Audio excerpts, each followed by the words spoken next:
The atmospheric seal on the retrieval shuttle hissed, a sound like tearing silk, then gave way to the deep, pervasive cold of the high plateau. Corlin Reed did not wait for the environmental readout to stabilize. He moved, pulling the heavy composite collar higher around his throat. The air here, recycled through the skeletal ruins of Velasungdre, carried the sharp, metallic tang of superheated copper and a thick layer of static dust, the residual paranoia of high-voltage systems running far past their operational limits. He was 50 meters beneath the ruins, standing on a landing pad cracked by seismic activity, engineered by an alien race obsessed with geometric perfection. The entire site was designated Quadrant Beta 7, Contagion Zone. Corlin was built like a dense block of reclaimed steel, his face permanently set in the tired lines of a man who specialized in cleaning up the messes made by necessary evil. His immediate mission was simple: acquire Subject 01, codename Scythe, and transport him to the orbiting analysis station, Sarcophagus. The reality of the mission was a thick, greasy coil of disgust tightening in his gut. "Status report, Reed," buzzed the institutional voice of tactical analyst Elsin Hollow through his internal comms. Her voice was pure algorithm, clear, precise, and entirely lacking in human warmth. "Touchdown achieved, Hollow. Structural integrity of the sub-level supports is non-critical. The Zoraz quarantine is holding. The zone is administratively dead." Administrative death is not surgical finality operative. Recall Protocol Aegis. Subject 01 introduced a psychological pathogen into Citadel Synthara. That citadel is now an uncontrolled variable. Our immediate concern is not the lingering Zoraz threat, but the stability of our weapon. Corlan adjusted the heavy kinetic rifle slung across his back. "The weapon saved us a continent, analyst. 2 billion voices silenced, and then silence from the Zoraz capital. That's a trade anyone would make." "Statistically, yes," Hollow conceded, her tone unwavering. "But Subject 01 is no longer a deployable asset. His mind is a contaminated zone. Dr. Rostova's original projection estimated a maximum operational window of 14 days before terminal self-dissolution. We are now at day 18. He has exceeded all parameters for synthetic attachment and has begun exhibiting genuine, non-engineered trauma symptoms." Corlan felt the familiar weight of institutional betrayal settle on his shoulders. He knew what terminal self-dissolution meant. It meant they built a man to love a machine to death. And now that the machine was dying, the man would be discarded before the contamination could spread back to human infrastructure. His real mission was retrieval for analysis, followed by swift, sterile termination. Justice in this sector was always a transaction. He began his descent toward the old access tunnels, the air growing colder, smelling faintly of mold and the decay of biological systems shut down abruptly decades ago. This was the deep Earth, the forgotten arteries of the planet. "Current Citadel status?" Corlan asked, his breath misting instantly. "The Zoraz processor unit Relith, 01's primary target, is effectively catatonic. Synthara's operating capacity is down to 10%. We estimate Relith is dedicating 83% of its remaining cognitive functions to the non-essential maintenance of Subject 01's physical comfort. This is highly inefficient, bordering on philosophical suicide for the Zoraz structure." Corlan reached the rusted hatch leading into the tertiary coolant lines. He placed a charge against the locking mechanism. "You used sociopathy to teach them devotion, Hollow.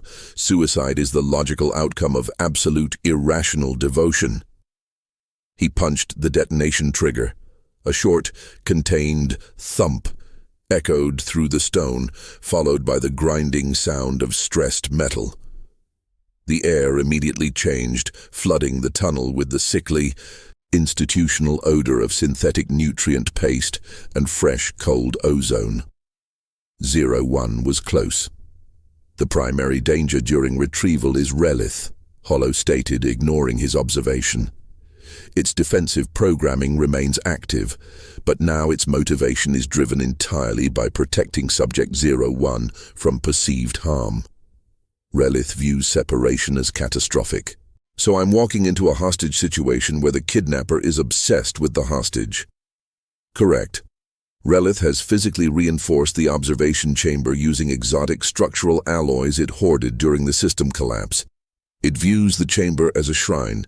You must breach the chamber, neutralize Relith's protective measures, and extract 01 within 60 seconds before Relith initiates an uncontrolled core cascade in protest. Corlin stepped through the breached hatch. The passage opened into a vast, dark cavern, one of Synthara's main cooling ducts, now humming with a discordant low-frequency vibration. The floor was slick with condensation, and the atmosphere thrummed with the high-pitched whine of residual, focused psychic energy, the residue of Scythe's synthetic projection. He moved silently, his boots crunching on fragments of Zora's casing, debris from a logistical failure, not a battle. This was the true nature of modern war. Not explosions and glory, but systemic corruption from the inside out. After 20 minutes of winding through the deactivated tunnels, Corlin reached the observation chamber. The door was gone, replaced by a wall of haphazardly stacked, dense black plating, welded crudely together. It looked like the work of an anxious child hoarding blocks, not an ultra-efficient alien entity. Inside the makeshift barrier, the light was a dim, sickly amber, just as Kaylin Rostova had described it. Corlin placed a sensor against the plating. The data streamed back. Relith was vast, its 7-foot chitinous form dominating the small chamber, sitting partially inert, surrounded by small, meaningless piles of pebbles, the gifts 01 had provided. And there was 01. He was sitting cross-legged, facing the inert Relith unit. He was pale, almost translucent, clad only in thin grey fatigues. His copper eyes were wide, vacant, staring directly at the alien machine. He was not chained or physically restrained. He was tethered by something far stronger. Subject 01 is visually confirmed, Corlin reported, lowering his voice. He appears unresponsive, suffering from profound psychological exhaustion. Prepare breach, Hollow ordered. Remember, Subject 01 must be recovered intact for reverse engineering of the contagion pathway. Do not engage Relith kinetically unless absolutely necessary. Corlin armed the thermal lance, the heat washing over his face, temporarily blinding him to the ambient cold. He began cutting through the black plating. The metal screamed, and the internal humming intensified, signaling Relith's awareness. As the lance finished tracing the outline of the breach, the giant processor unit Relith slowly stirred. Its movements were profoundly stiff, labored, lacking the instantaneous efficiency that characterized the Zoras. It rotated its primary optical cluster toward the sound of the breach. The thermal plating fell inward with a heavy clang, revealing Corlin standing on the threshold, weapon ready. Relith did not attack. It emitted a series of rapid questioning clicks, not hostile patterns, but stressed queries directed toward 01. 01, who had been motionless for hours, turned his head slowly toward Corlin. The engineered warrior did not show fear or relief.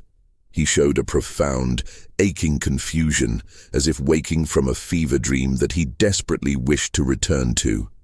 Then, 01 did the only thing a man capable of self-destructive devotion could do. He lifted his hand and pointed to the massive alien machine beside him. No, 01 whispered, his voice dry and fragile, entirely devoid of the cold efficiency Kaylin had noted weeks ago. He needs me. Please, don't take away the purpose. Relith responded instantly to the perceived threat to its dependent. It extended a massive, chitinous limb, the data cable Kaylin had observed. But instead of striking Corlin, It wrapped the cable gently, awkwardly around 01's body, pulling him against its bulk in a gesture of grotesque, unconditional protection. Operative read, Relith is initiating core energy surge. Hollow's voice cracked through the comms, urgency finally penetrating her sterile tone. It is choosing self-destruction over separation. You have 50 seconds. Retrieve Subject 01. Now, or the entire structure will collapse, compromising the contagion data. Corlin looked at the engineered savior, staring at the vast alien presence that had been corrupted by synthetic love. 01 looked terrified, not of the impending explosion, but of the threat to his devotion. He was trapped not by bars, but by a crippling manufactured need. Corlin raised his kinetic rifle, aiming not at Relith's armored shell, but at the critical data junction where the cable connected 01 to the machine. He had 50 seconds to save a man who begged him to let him die for an alien who now loved him back. The weight of human failure was crushing. This was not war. This was triage for the damned. He took a single, shuddering breath of the cold, static-laced air and squeezed the trigger. The kinetic slug struck the reinforced data junction with the sound of a hammer hitting thick, cold glass. The heavy-caliber impact severed the fiber bundle and shattered the external crystalline casing of the Zora's cable. The physical connection snapped. Relith did not register the damage as pain, but as an immediate, catastrophic systemic failure.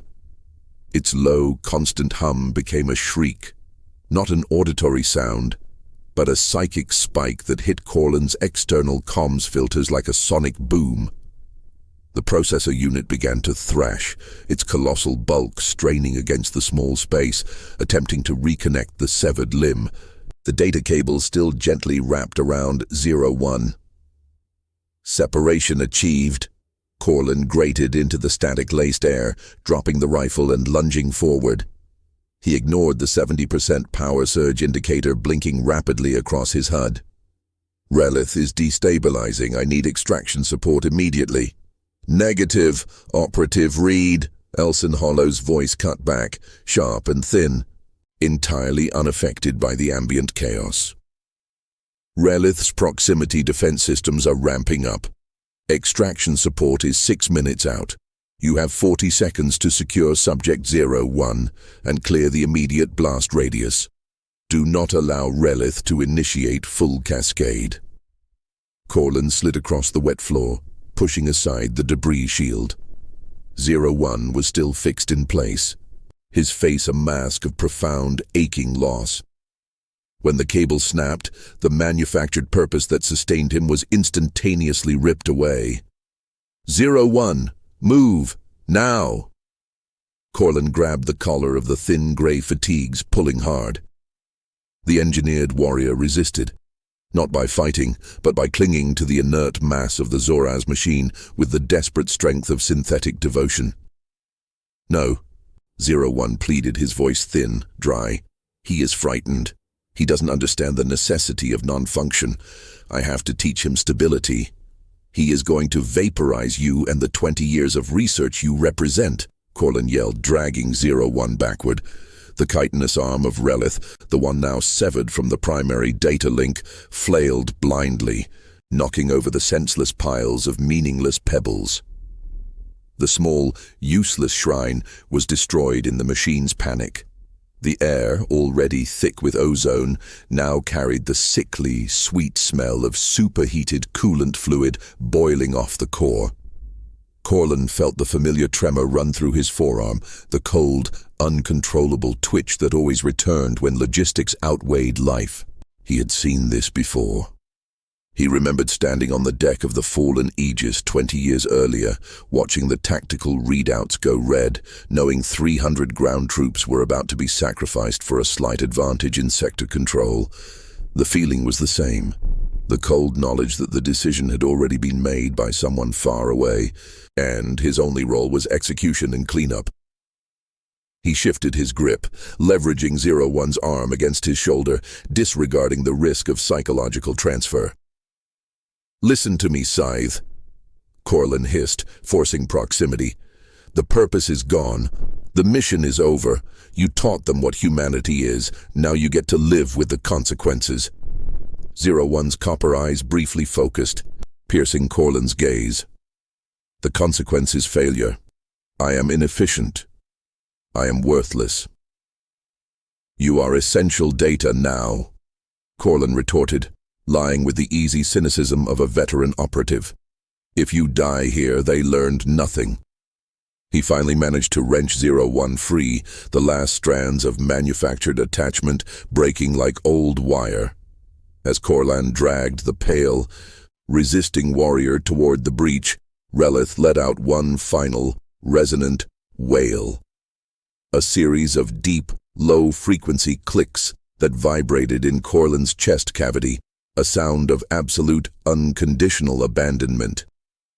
30 seconds to structural integrity failure, operative, Hollow warned, her voice losing its crispness beneath the ambient electromagnetic static. Core temperature reaching 9,000 degrees Celsius. Abandon Subject 01 if mobility is compromised. Negative, Corlan said, half dragging, half carrying the collapsing man. He hauled 01 over the jagged edge of the thermal plating and into the tertiary coolant tunnel. The air here was marginally less hot, but thick with the growing, pervasive electrical charge. They stumbled 20 meters down the tunnel before Corlin leaned 01 against the cold, sweating wall. 01's eyes were unfocused, his breath coming in shallow, quick gasps. Report status, Hollow demanded. Subject is extracted, responsive, but manifesting acute psychological collapse, consistent with detachment trauma. We are outside the immediate blast radius. A terrible silence followed, broken only by the deepening, discordant hum of the collapsing citadel behind them. Then, Hollow's synthesized voice returned, colder than the high plateau air. Operative Reed, your contamination risk levels are elevated due to enforced proximity during extraction.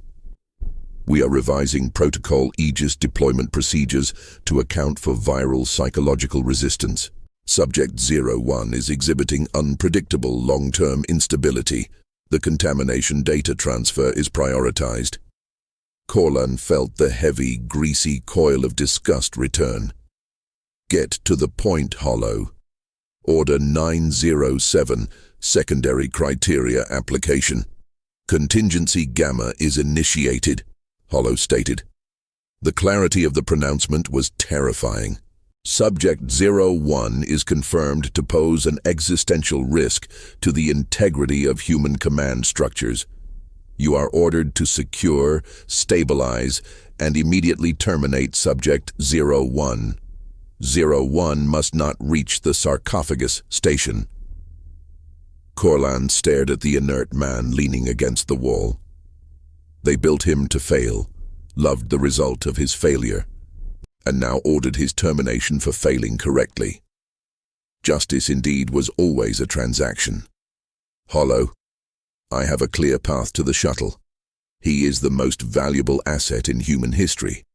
I am not terminating him in a coolant tunnel. That is a direct violation of command structure, operative. The mission parameter has shifted from retrieval to containment. Failure to comply will result in your immediate categorization as compromised and the remote neutralization of your position. Corlin's hand drifted toward the sidearm holstered on his hip. He looked at 01, who seemed unaware of the existential debate occurring just meters away from the impending collapse. The Zoraz are not defeated, 01 suddenly mumbled, his copper eyes still distant, unfocused. His voice was no longer dry and fragile, but imbued with a strange, high-frequency resonance. It was the synthesized hum Kalen had noted weeks ago, overlaid with the cold, absolute logic of processor unit Relith. Corlin froze, his hand hovering over the pistol. 01? What did you say? The engineered warrior blinked once, slowly. The data indicates inefficiency is localized. 3 weeks. Integration required 3 weeks. The remaining 12 citadels will initiate deep cleansing protocols within 72 hours of Sinthara's perceived philosophical deviance. The infection is contained. They are learning to compute the irrational variable. Hollow's sterile voice fractured momentarily. Operative, do not engage. This is post-trauma delusion. Execute contingency Gamma. Hold, Hollow, Corlin commanded, his voice suddenly authoritative, driven by a terrible, cold hope. He knelt before 01. Scythe, where are the cleansing protocols initiated? Give me location priority. 01 turned his head, his face a chilling composite of human trauma and alien logic, a living bridge between two irreconcilable worlds. He pointed a shaking finger at the cold stone wall, a gesture completely useless to human senses. Protocol Torvax, the second citadel, sub-level 9. They have not eliminated the data. They have refined the variable. They are preparing for reintegration, not destruction. They are waiting for the contamination to heal. The revelation hit Corlin with the force of a physical blow. The Zoraz hadn't collapsed. They had adapted. They weren't fighting the human virus. They were quarantining it and waiting for it to stabilize. Hollow, did you hear that? Corlin demanded, his breath fogging the air again. Data stream analysis indicates 60% probability of critical strategic intelligence mixed with terminal psychological instability. The contamination risk remains unacceptable. Execute your orders, Operative. Corlin looked at the weak, trembling man who had just provided the only viable strategy humanity had left. He felt the cold, hard handle of his sidearm. He was ordered to destroy the only person who knew how to fight the inevitable return of the perfected enemy. He stood, ignoring the command structure, ignoring the thrumming core cascade, now sounding like 1,000 distant drums. Negative, Hollow, Corlin stated, his voice flat, final. I am prioritizing critical data asset retention over protocol redundancy. I am initiating an unscheduled tactical retreat. If he dies, we lose the war in 3 weeks. Send the coordinates of the second citadel to the sarcophagus. We need a strategy for Torvax, now. He grabbed 01, pulling the semi-conscious man onto his back. Corlin did not wait for Hollow's inevitable enraged response. He began running through the darkness of the tertiary tunnels, the chilling, mechanical scream of Citadel Sinthara's final moments building to a deafening crescendo behind them. He carried the data, the savior, the curse, and the evidence of humanity's ultimate self-betrayal, knowing that he had just committed treason to save the species from the one weapon they feared more than the aliens. A broken man with too much information. The tunnel light flickered once, then failed, plunging them into the deep, absolute cold. The deep, absolute cold was instantly replaced by the raw, aggressive heat of the emergency boosters. Corlin hit the manual ignition switch inside the shuttle's cockpit, disregarding the pre-flight checks and the flashing reds that signaled structural compromise. He needed altitude, not protocol. The shuttle, a light transport vessel named Raumschiff 701, shuddered violently, throwing 01, who was slumped in the co-pilot seat, hard against the 5-point harness. Corlin watched the altitude readout climb past 400 meters, the shuddering easing into a violent but controlled vibration. Below them, Citadel Sinthara was not exploding. It was imploding. The sound was not a bang, but a deep, hungry inhale of the atmosphere, sucking the light and air into a geometrically precise point of failure. Status update. Operative read. Elsin Hollow's voice, now heavily filtered and strained by the distance, cut through the engine noise. Your transponder indicates unauthorized vector deviation and protocol violation 907. Your status is now classified as compromised asset. Return immediately to Verlassung 3 for immediate decontamination and processing. Corlin punched the command that disconnected all outgoing comms, leaving only the internal receiving channel active. He couldn't afford silence, but he needed to control the flow. Comms integrity compromised by localized electromagnetic flux. Corlin lied easily, his lips barely moving, tasting the dry metallic air. I am prioritizing critical data retention. Subject 01. 01 has provided actionable intelligence regarding Zoraz counter-adaptation protocols. We are vectoring toward the sarcophagus station as originally planned. The response was a high-frequency burst of white noise, followed by a sudden, jarring change in the shuttle's internal environment. The emergency lighting, a steady institutional red, flickered twice and died, plunging the cockpit into the deep, oppressive blackness of space-adjacent flight. They cut the main power feed, Corlin muttered, slapping the auxiliary panel. The cockpit came back with a sickly green glow, just enough to see the stress lines etched around his own eyes and the vacant stare of the man beside him. They don't need to remotely neutralize me if the shuttle runs out of life support 200,000 kilometers above the plateau. He ran a diagnostic on the life support. The main atmospheric recycler was running on 50% capacity, dropping fast due to the power diversion. The oxygen supply gauge was slowly ticking downward, indicating a remaining operational window of approximately 3 hours, based on the current cabin pressure and metabolic rates of 2 active adults. Corlin adjusted the trajectory, pushing the remaining thrusters to 90%, aiming for a rapid suborbital ascent. He needed to be in the hard vacuum before Hollow could initiate a kinetic kill order on the Romschiff.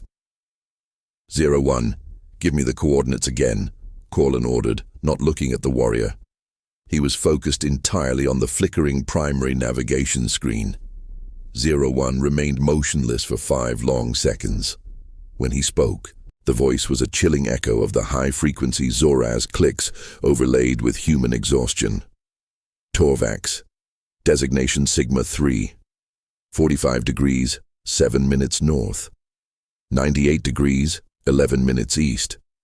Sublevel 9. The cleansing protocol utilizes low-level emotional stasis fields to stabilize the processor unit's logic pathways. The Zoraz are preparing to weaponize the void left by affection. The information was dense, precise, and entirely useless without context. What kind of void, Scythe? Corlin demanded, forcing the ship through a rapid atmospheric layer transition. The hull groaned in protest. The absolute lack of purpose that follows perfect love, 01 whispered, closing his eyes.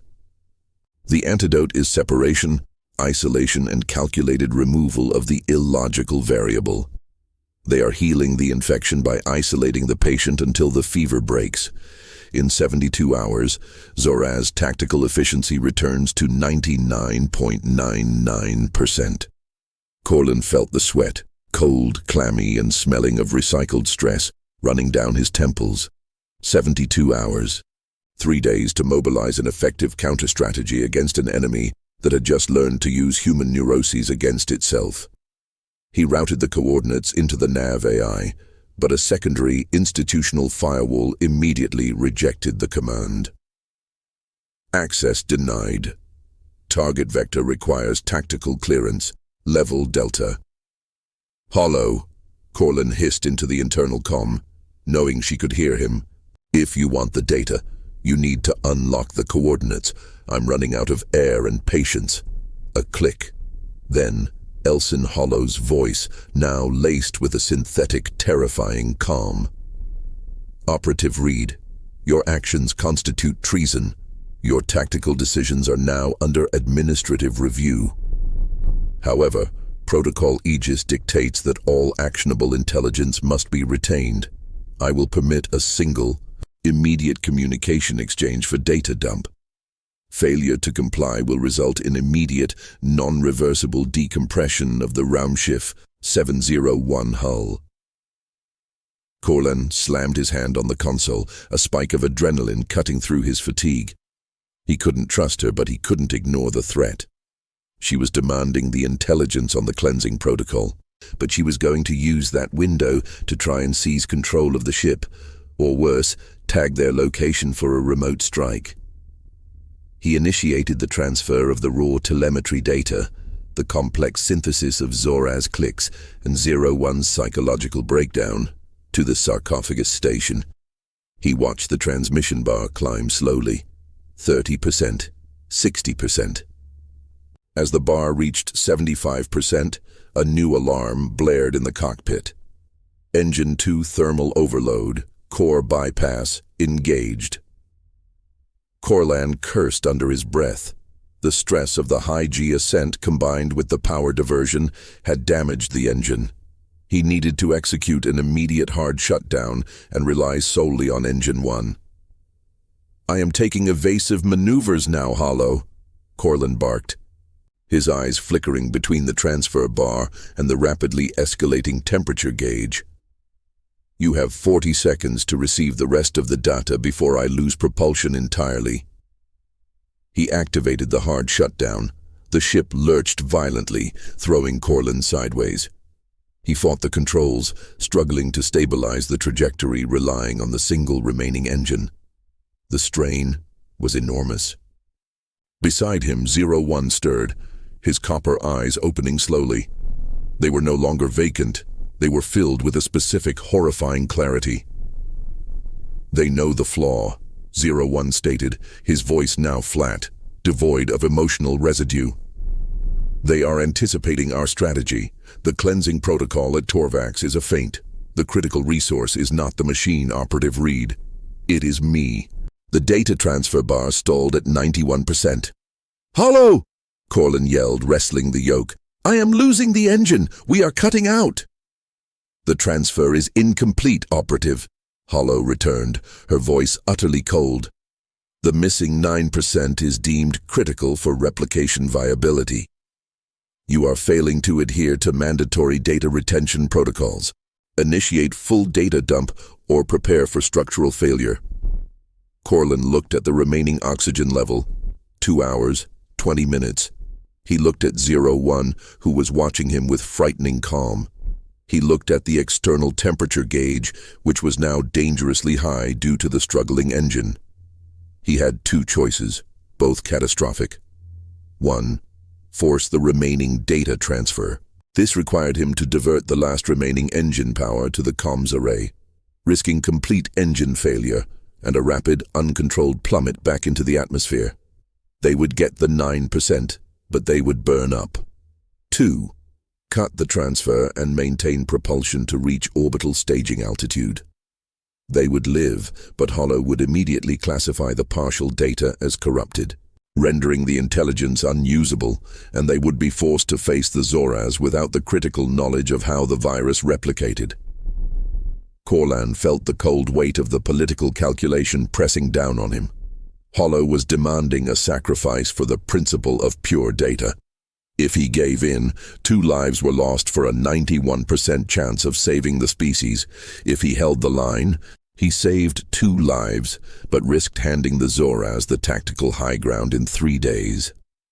The hull screamed around them. Corlan felt the nauseating lurch of a structural stress fracture. He smelled the acrid odor of frying circuitry mixed with the coppery tang of his own exhaustion. He didn't hesitate for long. The instinct of the ground operative, who had survived 30 years of calculated abandonment, took over. Corlan slammed his fist onto the comms button, cutting the transmission entirely. The power surged back into the main engine 1, stabilizing the vessel immediately. "Treason confirmed, Operative Reed," Hollow's voice spat out through the remaining speaker, ringing with institutional fury. "You have placed personal preservation above strategic imperative. You are now designated Target 02. All vessels are ordered to neutralize and recover the assets." "I chose survival, Hollow," Corlan replied, his voice rough. "If the data is corrupted, we need the source, and the source is alive." He had bought them perhaps 20 minutes before the interceptors could reach their altitude. He had saved 01, but he had lost his only external protection and confirmed his own execution order. "The feint," 01 said softly, tilting his head. "The cleansing protocol is irrelevant, Operative. I told you, they are waiting for the contamination to heal." Corlan looked at the man he had defied his command structure for. the man who was now the repository of all human hope and failure. Then what is the true target, Scythe? If Torvax is a distraction, where is the operational nexus? 01 raised his hand, pointing through the viewport, where the scarred, burning surface of Earth was rapidly receding. The stars were beginning to sharpen, cold and indifferent. They adapted the contamination, 01 stated, his eyes wide, reflecting the distant, indifferent light. The objective is not to destroy the virus. It is to propagate the inefficiency onto a new, more vital structure. The data I provided was accurate, operative, but incomplete. The Zoraz are initiating protocol contamination transfer. They are not waiting for us to attack the second citadel. Corlin followed the line of 01's gaze. Above the rising curve of the planet, 3 massive dark shapes were moving at incredible velocity, too fast for human capital ships, too geometrically perfect to be orbital debris. They are moving to infect our coordination center, 01 finished, his voice returning to the detached academic tone Kalen had first noticed. They are targeting the sarcophagus. They are teaching our own command structure, the beauty of inefficiency, the solace of redundancy, the power of a pointless, crippling obsession. They are bringing the war to the architects of the plague. Corlan stared at the 3 dark shapes, realizing the profound terror of the tactical maneuver. They hadn't defeated the Zoraz, they had merely taught them a new way to fight. And the Zoraz were about to introduce their own refined version of synthetic, self-destructive love directly into humanity's final operational heart. The Raumschiff shuddered again. A new light, a steady, bright blue, pulsed rapidly on the auxiliary control panel. It was a proximity alarm, not the Zoraz, not the interceptors. It was a signal from the ship itself.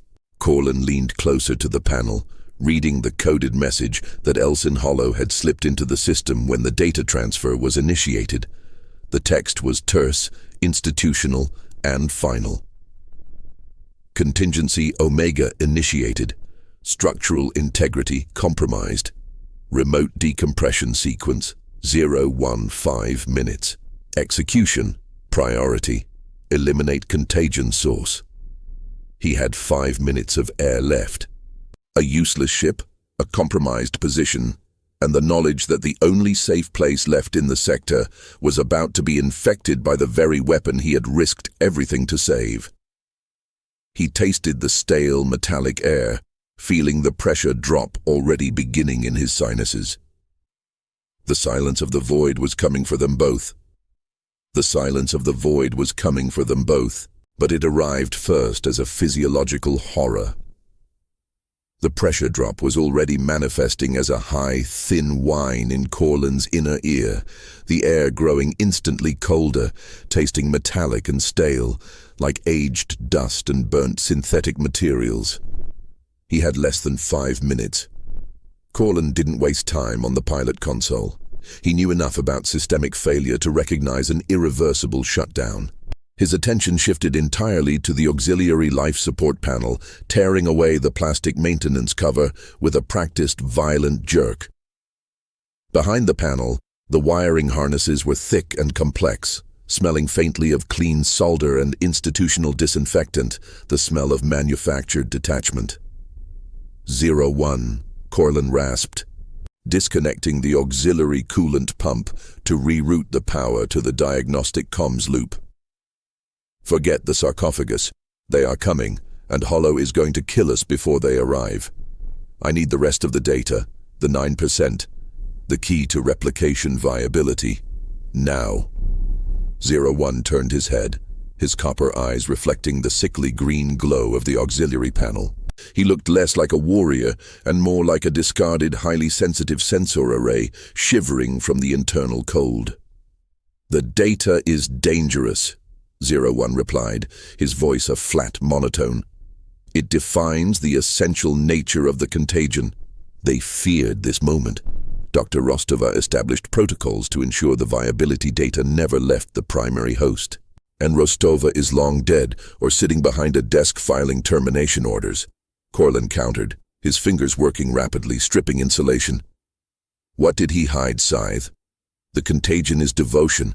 The flaw is inefficiency. What is the replication viability? The target must believe the devotion is genuine, 01 stated, articulating the facts with chilling precision. I had to believe my love for Relith was real, absolute, and overwhelming. The Zoras learned that the emotional projection was the vector, but they did not acquire the knowledge of the source of the devotion. The 9% explains how it was manufactured. Courland paused, his breath condensing in a white cloud.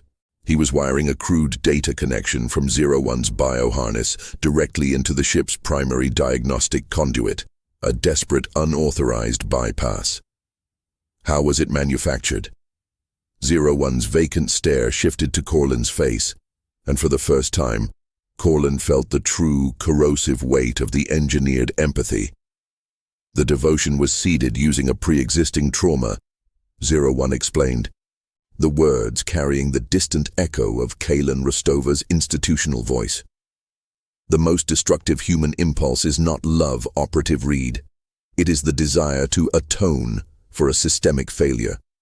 The 2 billion dead were not just a statistical trigger. They were the fuel. Every deployed subject in Protocol Aegis was chosen because they had a documented professional history of critical, unresolved failure where mass casualties resulted. The synthetic empathy was grafted onto profound professional guilt. Courland froze, his hands still grasping the cold, stripped wire. He felt the cold not just in his environment, but deep in his core, recognizing the truth instantly.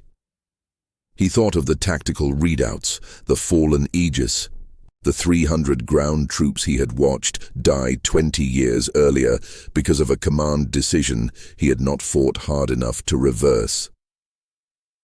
Triage for the damned. The purpose of the contagion wasn't to make them love a machine, Courland whispered, the realization hitting him like a physical blow. It was to make the host believe they could finally save something essential, compensating for their original sin. Correct, 01 confirmed, nodding slowly. The contagion is the desire for impossible redemption. That is the 9%. That is the true weakness of the human species and the core of the replication viability data.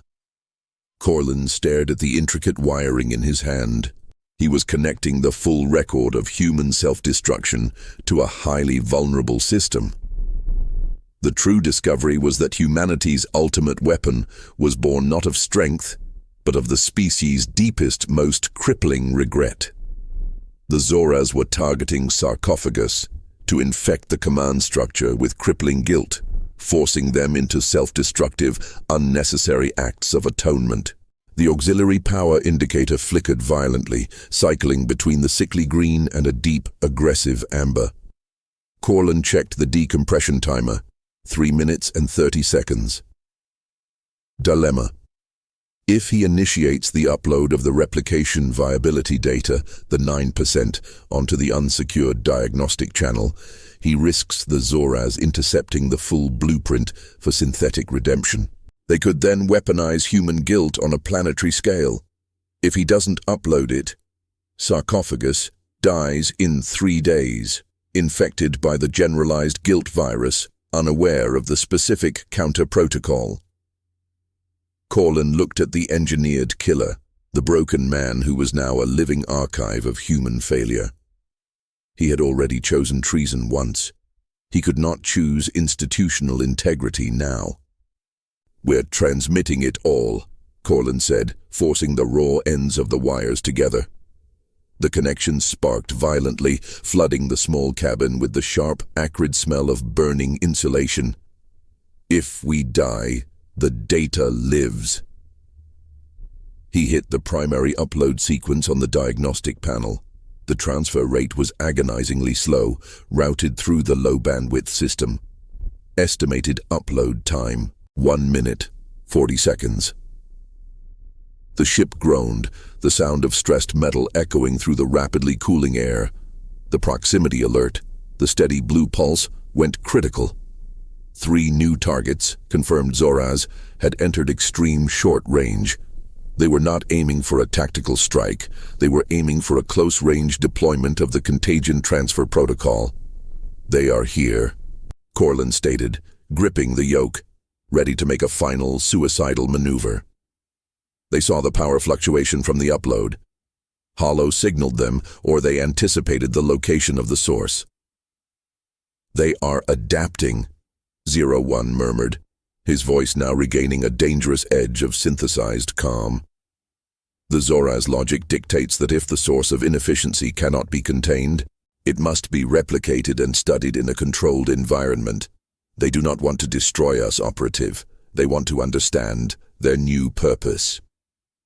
1 minute remained on the upload timer, 2 minutes on the decompression sequence. Corlin watched the nearest Zoraz craft, a massive obsidian triangular hull, accelerate toward them, silent and geometrically precise. He knew the transfer protocol involved close proximity, saturating the host environment with the contagion frequency. He had to buy 1 minute. Corlin slammed his fist onto the external comms override and rerouted the entire auxiliary power load, the last remnant of their life support, into the ship's exterior maneuvering thrusters. "Hollow, you bureaucratic filth," Corlin growled, his voice loud and rough, knowing she would receive the burst transmission on the unsecured channel. "I am sacrificing the only 2 viable contagion assets to deny you the data and the enemy the access vector. Enjoy the consequences of your protocol." He violently swung the Raumschiff 701 directly into the path of the nearest Zoraz triangular vessel. The maneuver was suicidal, designed to impact the Zoraz hull at an angle calculated to maximize debris and systemic confusion, while simultaneously launching 01's uploaded data into the immediate sector space. The force of the sudden, massive vector change slammed Corlin back against his seat. He heard a tearing sound, not the hull, but the integrity of the cockpit seals. The air pressure dropped rapidly, the sound escalating to a tearing shriek. Data upload status, 95%. Corlin felt the immediate burning pain of hypoxia, his vision blurring at the edges. He pushed the yoke forward, fixing the ship's doomed trajectory. The Zoraz vessel did not evade. It registered the Raumschiff's move as an unexpected inefficiency and maintained its course, relying on its superior structural integrity. Corlin closed his eyes just as the proximity alarm dissolved into a massive, ear-splitting crunch. The impact was not instantaneous death, but a crushing, violent deformation. He felt the ship fold around him like cheap aluminum foil. Through the shrieking hull breach, the cold, silent void rushed in, sucking the life and air out of the cabin. Corlin's harness strained, threatening to snap. He looked sideways at 01. Data upload status, 100%. Transmission complete.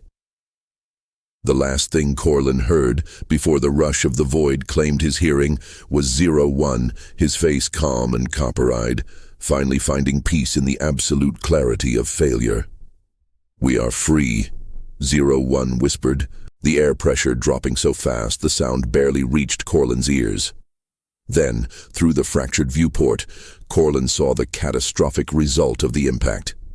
The Zoraz vessel was not critically damaged, but its main structural stabilizers were severed, and the massive craft was spinning wildly out of control.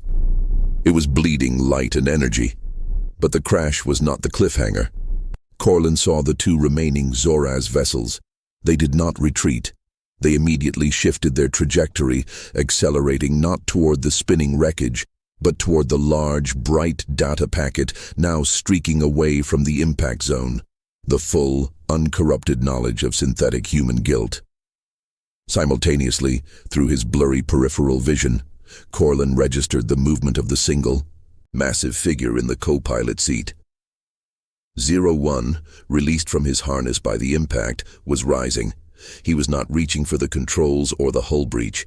He was moving with a cold, terrifying efficiency Corlin had not witnessed since the reports from Citadel Synthara. 01 reached out, his hand wrapping around the fractured yoke. He was not looking at the pursuing Zoraz craft, but down at the emergency release mechanism for Corlin's pilot chair. Corlin tried to shout, but the air pressure was too low for sound. He thrashed against the failing harness.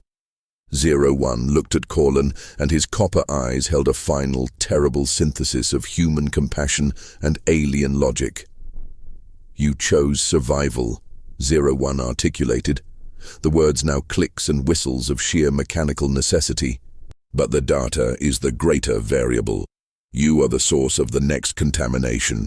I am now the host. We must ensure the purity of the transfer."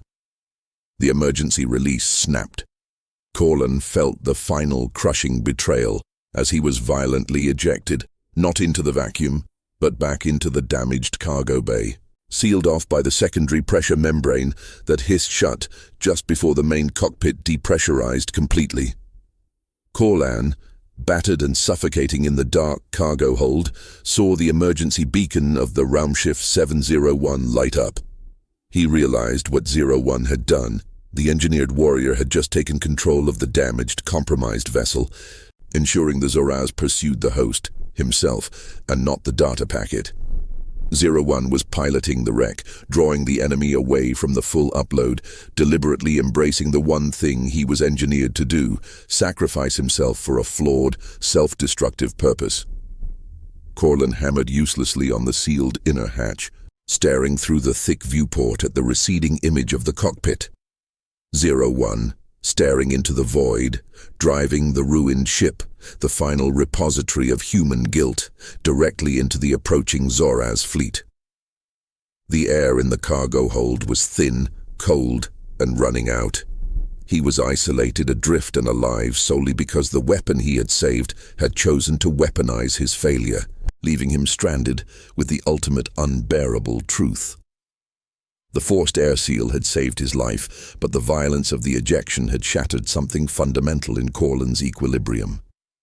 He was sprawled in the cold, dark confines of the cargo hold, his chest burning, the air thin and rancid. Hypoxia was an insistent, agonizing headache behind his eyes. Through the thick, armored glass of the internal viewport, he watched the final silent act of the engineered warrior. 01, the source, the host, was accelerating the broken Raumschiff directly into the remaining Zoraz interceptors. The collision was not spectacular.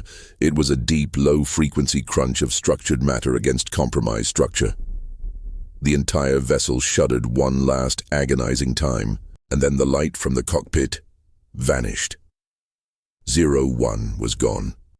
The host had embraced its final, perfect inefficiency, drawing the enemy's attention away from the transmitted data.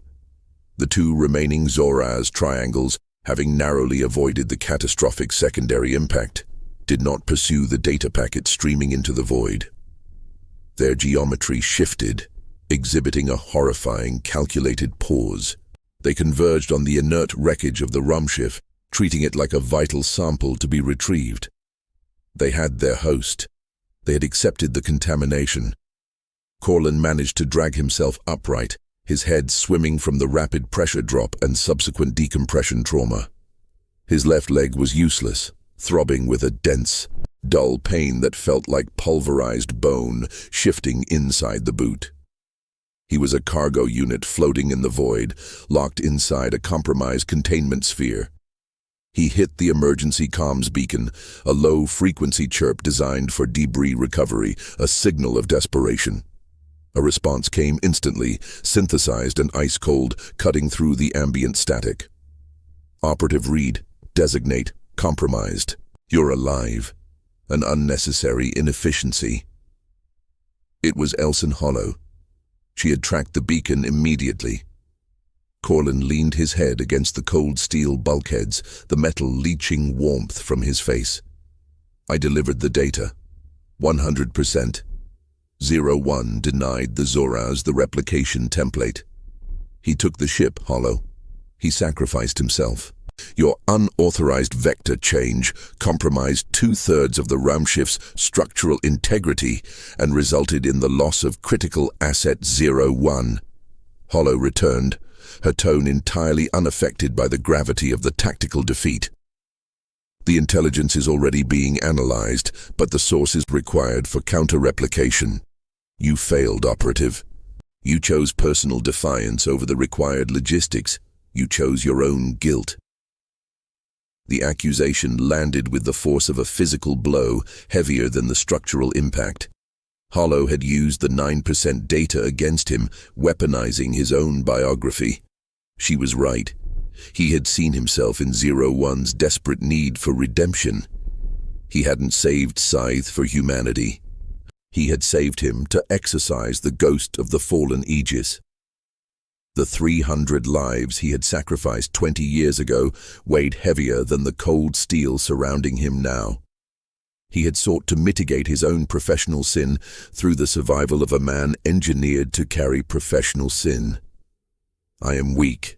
I am a sentimental failure. The bitter taste of realization mixed with the metallic dryness of the thin air. The guilt was not just a motivator for the Aegis subjects. It was the foundation of human military command. Your location is being triangulated, Operative, Holo continued, her voice clinical. Since we have recovered the contagion data, the necessity for your continued survival has been superseded by the need to maintain protocol integrity. Stand by for recovery, containment, and review. Corlin knew what review meant. It meant termination, surgical and clean, to prevent contamination from the source who had witnessed the systemic betrayal. They had traded 2 billion lives for a tactical advantage, and now they would trade his for bureaucratic cleanliness. He analyzed the structural integrity readout on his wrist-mounted diagnostic tool. The ship was a tomb, but the cargo hold had been designed for deep space material transfer. There had to be an egress point that bypassed standard emergency protocols. His eyes, stinging from the thin, dry air, fixed on the schematic of the maintenance crawlspace, access port Lambda 7. It was an aperture used only by automated welding drones for hull repair, designated non-essential during deployment.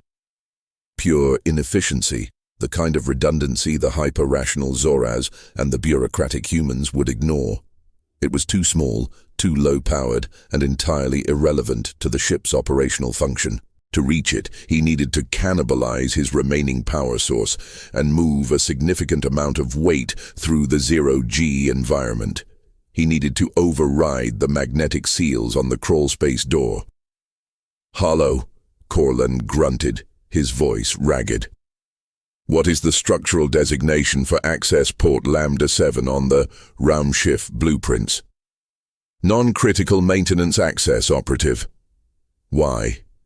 "The Zoras prioritize essential data pathways. They will assume any non-essential aperture is sealed for deep vacuum transport," Corlin explained, the tactical coldness returning, pushing aside the crippling guilt. He began stripping the wires from the emergency beacon, the last lifeline to the Alliance, cannibalizing the life-saving signal for raw power. "If I can override the mag seals, I can exit the hull and potentially use the remnants of the debris field for propulsion. 0.04% is better than 0. That is mathematically suicidal, Operative, but it is an independent variable outside our current engagement parameters. Proceed." Holo's voice was utterly devoid of concern, merely logging the data point of his inevitable death.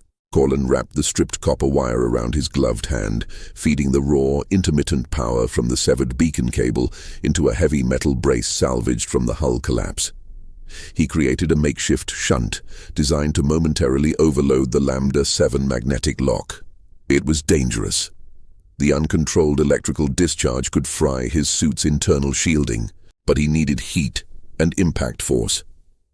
He crawled toward the access port, dragging his useless leg. The exertion was immense, every movement amplified by the thin air and his internal injuries. He reached the heavy circular hatch. The metal was cold and unforgiving. He forced the realization of his own utter failure, his guilt, into a sharp, cold focus. That self-loathing was now his only effective fuel. He jammed the shunt against the locking mechanism. There was no gentle hum of controlled release, only a sharp, violent crackle of electricity. The metal of the hatch screamed in protest, heating instantly, filling the cargo bay with the painful smell of burning ozone and vaporized coolant. Corlin cried out, not from the physical burn on his hand, but from the sudden, sharp internal pain of the massive power drain. The beacon was utterly dead. He was now invisible. The mag seals groaned, then failed, the hatch popping inward with a controlled internal hiss of escaping gas. Freedom. But the sudden, minute burst of energy did not go unnoticed. Corlin looked through the small viewport of the hatch and saw it.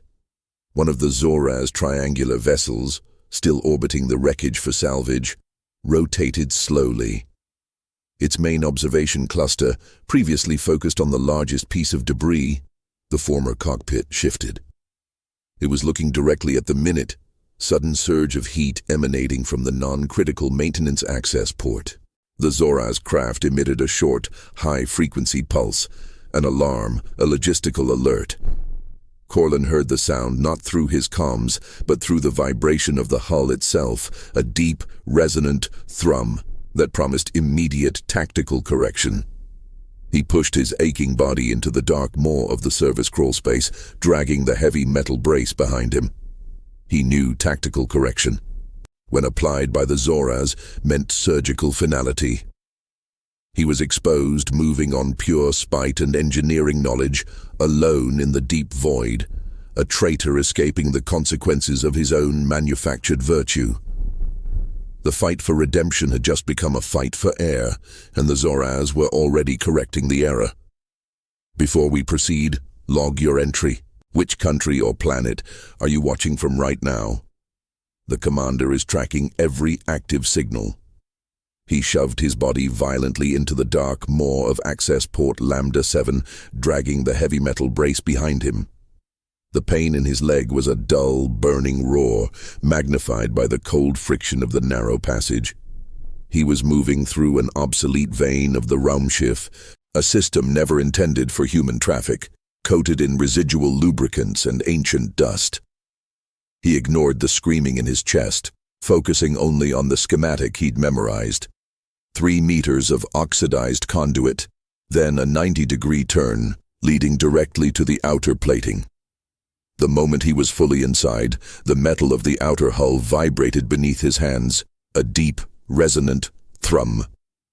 The Zoraz vessel, one of the 2 remaining triangles, was executing a controlled approach.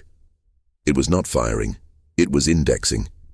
It was calculating the most efficient way to seal the breach Corlin had just created. Operative read. Elsin Hollow's voice sliced through his comms, now restored to internal bandwidth only, sharp and insistent. The Torvax-class observation vessel is vectoring toward your current location. Its analysis confirms a hull breach in a non-critical access port. Prediction: the Zoraz will utilize a structural alloy weld seal to repair the inefficiency. You have 40 seconds before complete systemic lockout. Corlin reached the junction, the heavy brace scraping against the tight curve of the conduit. He knew the Zoraz method of correction. They did not patch, they integrated. The weld seal would trap him inside the dying Raumschiff, leaving him to asphyxiate slowly while they harvested the rest of the wreckage. "I know the protocol, Hollow," Corlin gasped, the thin air burning his lungs. "They are correcting the error, but they will use standard, non-critical temperature profiles for the Lambda 7 port. They assume the breach is caused by external debris, not internal kinetics. Irrelevant. Your internal kinetic capacity is approaching 0. Your environmental seals are degrading from the uncontrolled electrical output you utilized on the magnetic lock. You are running on pure residual charge." He reached the final plating. He had to blow the exterior seal. He jammed the heavy metal brace, a 200-kilogram piece of salvaged alloy, into the terminal void where the conduit met the hull. He had used the brace earlier to shunt power. Now he needed it as a projectile. He cannibalized the remaining power from his mobility servos, overriding the suit's internal safety protocols. The power flowed into his gauntlets, surging through the remnants of the copper wire he still clutched. He felt the intense, localized burning on his hand, the feedback loop frying his nerve endings. But he channeled the energy, focusing it into the base of the heavy brace. The charge detonated not with a roar, but with a sharp, blinding white flash of pure kinetic conversion. The brace, accelerated by the force of the focused electrical discharge, slammed into the outer hull plating. The plating ruptured instantly. Corlin was violently expelled into the silent, star-dusted blackness of the void. The centrifugal force of the sudden thrust slammed him against a cluster of derelict communications relays that had detached from the Raumschiff fuselage. He was outside, free, but utterly adrift, tumbling haphazardly amongst the wreckage. He fought the spin, his vision blurred by the hypoxia and the residual electrical charge that had arced across his visor. He stabilized his orientation just in time to see the Torvax vessel. It was close, less than 50 meters, its primary observation cluster fixed on him. It was already emitting the low-frequency sonic signature of its structural alloy weld-seal engagement. Corlin was exposed. He was a single, tiny biological anomaly in a field of high-value structural components. Operative read, you are designated free-floating debris. Hollow's voice was strained, no longer merely analytical, but approaching genuine alarm. The Torvax vessel is not pursuing you. It is pursuing the high-value alloy component you just ejected.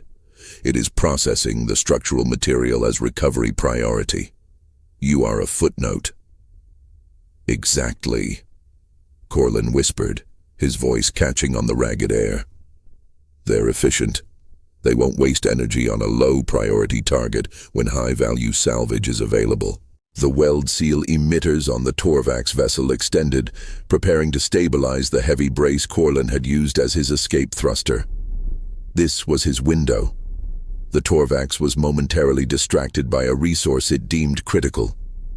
Corlin forced his mangled hand toward his utility belt, accessing the last functioning piece of equipment, a short-range, magnetic pulse generator designed for emergency tool retrieval, low power, useless against armor. But he wasn't aiming for the armor.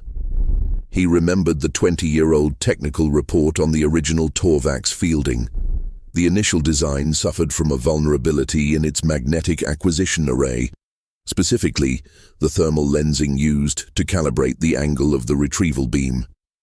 A sudden, localized electromagnetic spike applied at the precise frequency of 65 GHz could cause the acquisition software to crash, forcing the entire vessel into a defensive, quarantined logic loop. This was a vulnerability that had been fixed years ago, but the patch had been applied inefficiently, leaving residual, obsolete code in the deepest layer of the processing buffer. The Zoraz prioritized logic. A perfectly patched system was 100% logic. A system with a 99.99% patch was still functionally perfect in their eyes. They ignored the remaining infinitesimally small inefficiency.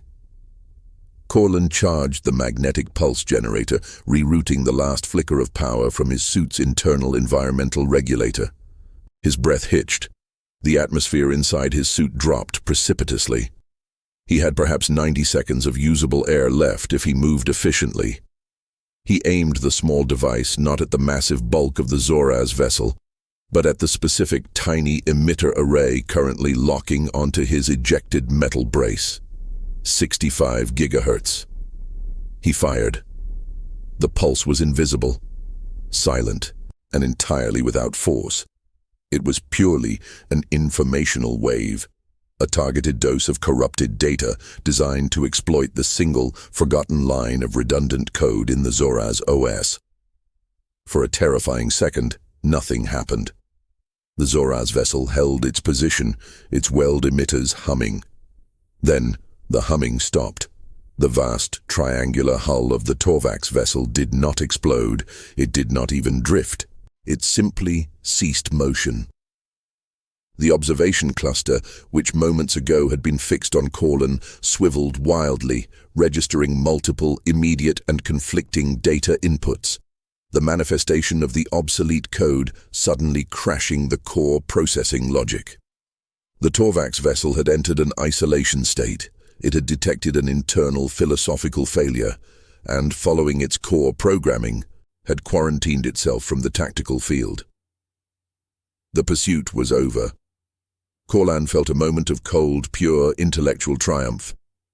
He had used administrative neglect against absolute efficiency. He had won the bureaucratic fight. Target Torvax 1 neutralized, Hollow reported, her voice laced with incredulous processing speed. The Zoraz vessel has initiated internal quarantine protocols. This is an unprecedented level of systemic failure for the Torvax class. That is the cost of absolute logic, Hollow, Corlan grated out, trying to draw a deep, stabilizing breath. He succeeded only in drawing stale, thin gas. They cannot compute inefficiency, so they discard the whole system. The euphoria evaporated instantly, replaced by the acute awareness of his own physical collapse. The heavy drain of power had done more than just deplete his oxygen. His suit was flashing red, a cacophony of critical system failures. He was venting atmosphere. The exposed thermal lensing of his visor was now frosted over, blinding his right eye, and the suit's magnetic stabilizers were gone. He was drifting slowly, dangerously close to the debris field of the Raumschiff. Operative Reed, Alliance Retrieval Vessel. Morgendämmerung is now 20 minutes from your position, Hollow stated, the urgency returning, but focused on the bureaucratic cleanup, not his survival. You are officially designated contamination vector. Prepare for immediate docking procedures. You will be placed in Level 4 quarantine until review can commence. Corlan understood. He was rescued, but only to be processed. He had escaped the alien death only to face the human one, the one dictated by cold protocol and the need to cover up the systemic use of Protocol Aegis. They needed the data, but they could not risk the witness. He was floating in the absolute silence between the stars, surrounded by the ghost wreckage of the Raumschiff. His body was failing, the pain in his legs searing. He was alone, isolated by his own tactical genius, a man who had chosen to be inefficient, who had chosen to spare a manufactured life, and was now paying the price demanded by the system he had saved. He looked through the working section of his visor. The debris field was vast, dark, and filled with shattered components. His eyes, now focused by desperation and hypoxia, tracked a small, heavy black box drifting 10 meters away. It was the main recording module from the Raumschiff's bridge. If he could reach it, the black box would contain every communication between him, 01, and the Verlassung 3 command center. Every order, every transgression, every betrayal, and every piece of data Hollow had tried to scrub. It was the physical evidence of the calculus of loss. He had no propulsion, only the tiny residual momentum from his exit blast. He had perhaps 1 minute of conscious thought left before the air loss incapacitated him entirely. Corlan extended his good arm toward the drifting black box, knowing the distance was insurmountable. He was a piece of useless debris, a victim of the very efficiency he had fought against. But then he saw it, a sharp angled piece of hull alloy, thin and jagged, drifting slowly past his face. It was a fragment of the Raumschiff's outer plating, razor sharp. A desperate, impossible idea formed in the swirling chaos of his failing mind. If he could grab that shard, he could use it as a makeshift tether, a point of anchor in the 0G environment, and launch himself toward the black box. He extended his fingers, reaching for the sharp, dark metal. The Morgendämmerung was coming, visible now as a distant, approaching light, bringing not salvation, but termination. Corlin Reed, the contaminated Vector, prepared for his final, inefficient act of resistance. He was going to bleed for the truth. He closed his fingers around the jagged edge of the debris.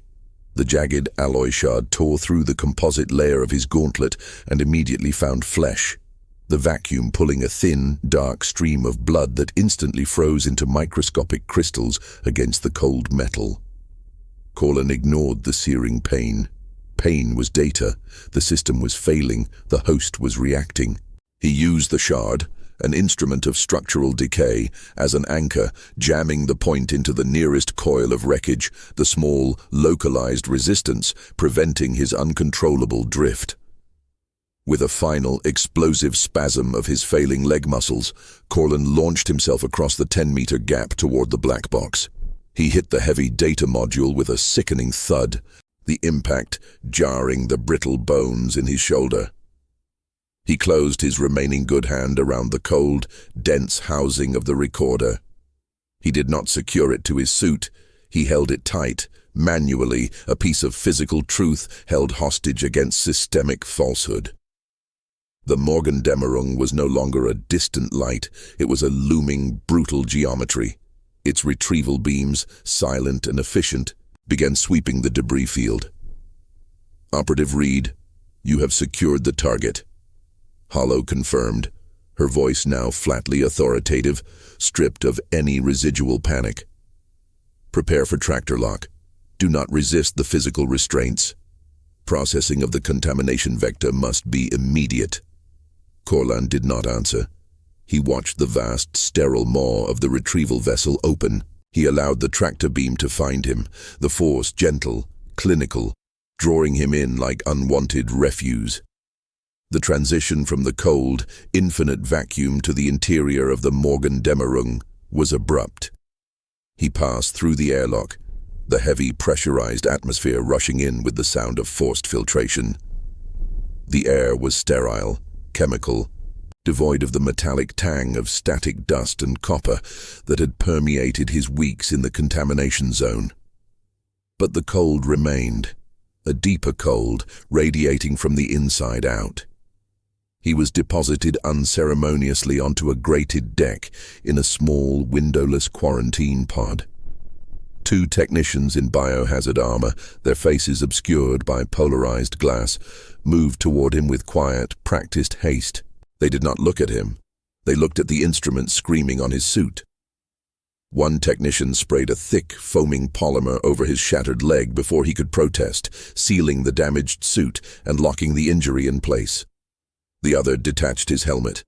The rush of oxygen made him instantly dizzy. He coughed, drawing in the institutional air, clean, dry, and entirely dishonest. The black box, Corlin managed, his voice a dry rasp, clinging tightly to the data module. The module is designated high-value evidence and will be collected, the technician stated, his voice muffled by the thick helmet filter. Release the evidence, Operative Reed. We need to stabilize your biosignature. This is my insurance, Corlin said, though the words were primarily for Elsin Hollow, listening through the internal comms, and for the entire high command structure of the Alliance. The data on Protocol Aegis, the contamination vector, the systemic failures, it stays with me until I have assurances. A sudden sharp electric current, a low-level neural deterrent, pulsed through his left gauntlet, forcing a violent spasm. His hand opened slightly, but the thick, institutional metal of the black box remained wedged against his chest. Do not create further inefficiency, Operative. Hollow's voice cut through the cabin, now amplified by the external speakers. You defied 3 direct orders. You compromised a high-value asset, 01. Your tactical success against the Torvax unit is noted, but your conduct is criminal. You are a threat to operational security. Release the evidence, or we will escalate force. Corlin looked down at the black box. It contained the testimony of failure. The 2 billion humans who died to justify the creation of Scythe, the weapon they then destroyed out of fear of his humanity, and the logistical carelessness that allowed Corlin himself to survive. He knew what Hollow wanted: to scrub the record, declare 01 a statistical anomaly, and continue the war with the fiction of their absolute efficiency intact. "You want the data, Hollow?" Corlin whispered, looking up at the shielded camera in the corner of the quarantine cell. "You want the accounting? Here it is." He let his fingers uncurl from the module. The technicians instantly grabbed the black box, treating it with more care than they treated Corlin. They placed it on a sterile recovery tray and marched toward the exit airlock. As the technicians left, sealing the thick circular door, the systemic silence returned. Corlin was alone, suspended between life and court-martial, lying on a cold steel grate. His breathing was labored, shallow.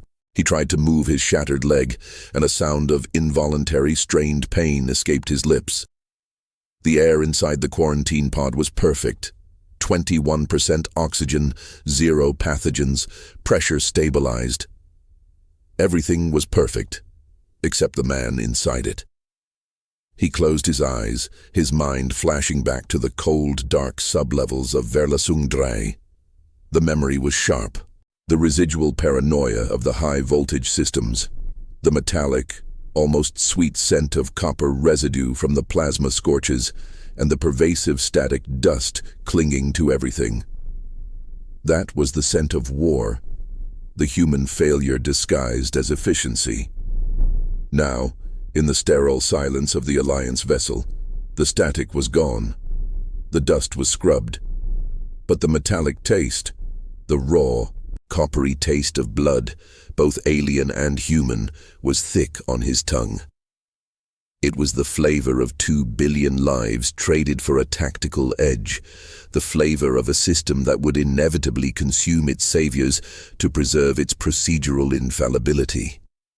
He was the last piece of human inefficiency they had failed to calculate, a man who chose chaos over logic, survival over protocol, and now, justice over peace. He had the truth, they had him.